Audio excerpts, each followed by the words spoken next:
Okay, number one, cashier number one. Coming in at number one is Stan Laurel Okay. of Laurel and Hardy fame and beauty. Well, Stan Laurel is my all-time comic hero. He's like a factory default setting of a serious happy place for me. Just his face makes me happy. I mentioned there's a gallery, people like Dick Van Dyke. I know Dick Van Dyke was asked by Stan Laurel if ever there was a biopic of his life, would he like to play him? My first ever theatre notice was Wonderful Comic Timing with Shades of Stan Laurel. So I took that compliment when I first did a Chekhov play. I was playing a hapless hypochondriac called Lomov.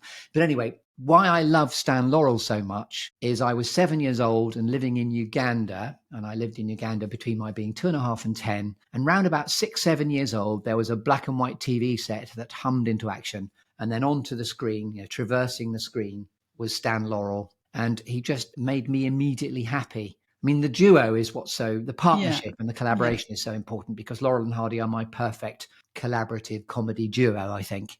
But Stan Laurel particularly reminds me a bit of my grandfather. He's just very in my DNA. He reminds me to keep it kind, to keep it humble, to keep it funny, to keep it hapless. And I love slapstick, just the haplessness. And then when the brick sort of slaps Oliver Hardy on the head, if they're doing things in a chimney stack or whatever, the breaking of the fourth wall and, looking straight to camera as you share their pain. They just did it perfectly for me. So Absolutely. to this day, Stan Laurel is like a Chris Grimes factory default setting of a serious, happy being an entity. And he's so informed. I mean, Laurel and Hardy, there are a couple of favorite films. I think it was County Hospital I first saw, but then there's a wonderful, wonderful one I've, discovered and been reminded of. Laurel and Hardy's Brats is where they're playing their own children. And the technology of the day was they made these gargantuan props. So an extra large, chair, extra large bed, so they could become miniature. And it informed the comedy improvisation company that I now run called Instant Wit, which I've been doing for 35 years now. It's called Instant Wit,